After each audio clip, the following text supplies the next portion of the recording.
variety of different sizes. And right now what I'm working with is this new material for print, either wood or metal. And people really like it. I had an opportunity to try it at the Balboa Park, the Earth Day fair, and the audience or the crowd actually went wild.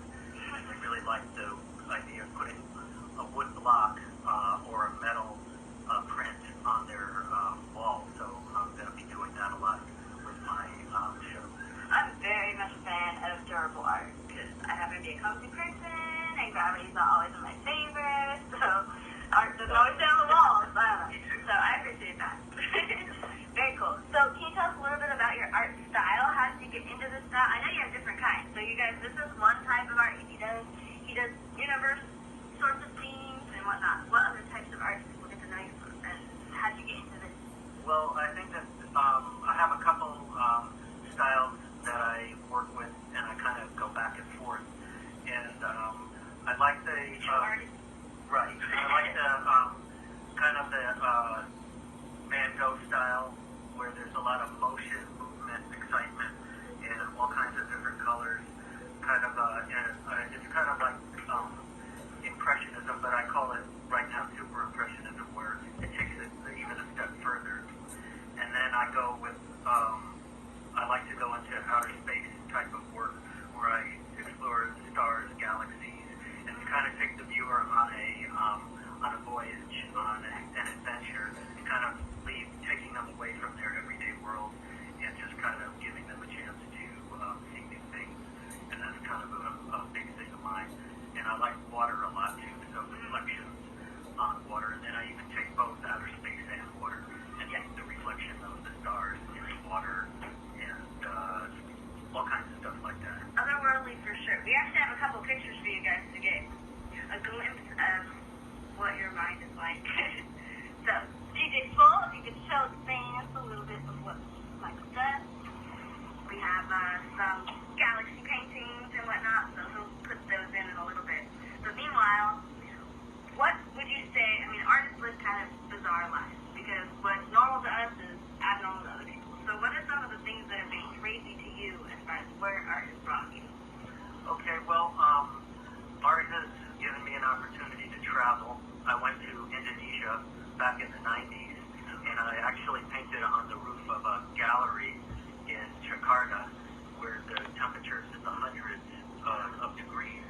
And I had kids from down below at the street level waving to me.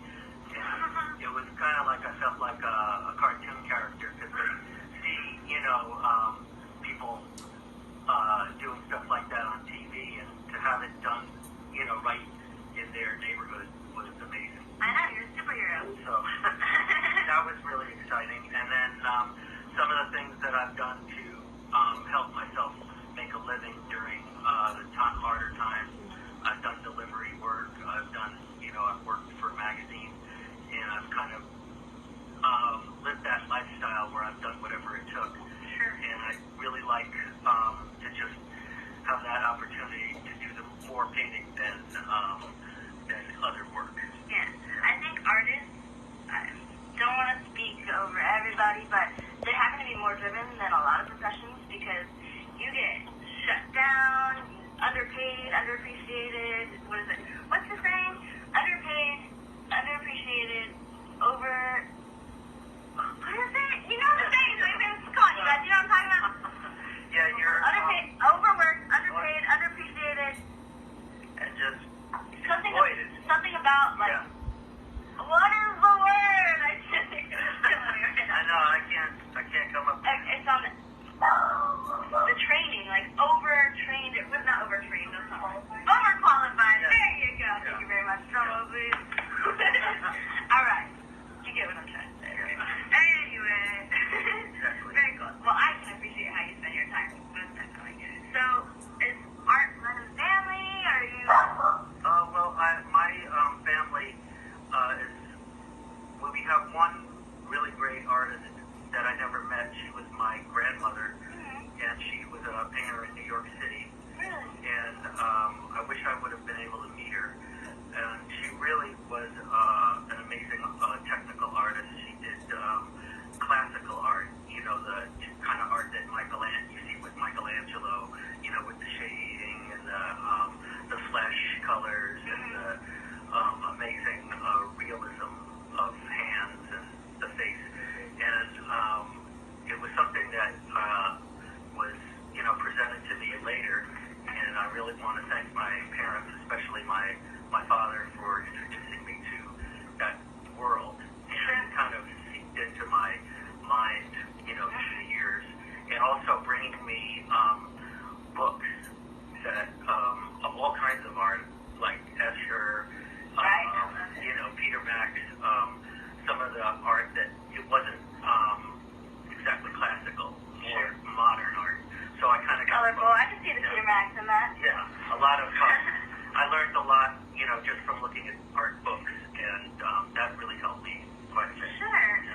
did you get started painting and whatnot? Well, when I first started painting, after looking at all these books, and I just basically, as a teenager, and even before that, just loved experimenting with colors and shapes. And you can kind of see it. I still do that. Sure. And the colors and shapes continue, evolving as I go through the painting. And I never, sometimes ever know how it's going to turn out. So it's an adventure. It's a never-ending adventure. It's just like a never-ending trip through space. You're just wanting to always explore that new thing, and not knowing what's going to happen next. So how do you know when to finish, when you're finished, or when to end? Well, that's honestly one of the hardest things because I have a tendency to continue on past where I should. I think when it comes down to is when you feel that freshness start to, you're at a point where it's really fresh and vibrant, and you just want to keep working on it, and then it's kind of diminishing returns where it doesn't really seem to get much better. At that point, I think it's finished. That's a good tip. Yeah. So what are some of the projects that you are the most proud of right now? Well, the recent projects that I'm most proud of is I did a mural for St. Vincent de Paul in East Village, San Diego, and it's on the corner of 17th and Commercial. And there was a lot of adversity in doing that because I had tagger graffiti. After a few days, I removed it and went back over it. Then there was another tagger. That's gonna be frustrating. Yeah, so I did, but I kind of keep going, and then the neighborhood rallied behind me, and they really told me how much it meant to them, the homeless people, that they have something to look at besides a dark gray wall. I mean, there's a lot of, it's very, depressing. The neighborhood's very blighted, and to have something nice for them to look at, it means a lot. And they almost have like like a coastal view that somebody wealthy might have. So it just kind of gives them a taste of what it's like to have a coastal view. And so that's what I did this mural on the corner of 17th and Commercial in East Village, and I've gotten a lot of good feedback from it from the entire community. I think if you change your view, you can change your mood, which changes your life in general on an everyday basis. Yeah. So I'm all about pretty scenery and whatnot, and that means painting walls sometimes. When people say they get discouraged by the weather and everything, I'm like, pull some yellow out, pink, or something. Hot pink is good for everybody, all ages, all sexes. Promise. Gotta start somewhere. People, don't be afraid of people. And everything can be fixed with paint, you guys. If you have an ugly couch, paint couch. You paint furniture, walls, the floor. Paint gets on the floor, do it on purpose. It'll make you feel better, I promise. And then the other is what's coming up. I just wanted to mention that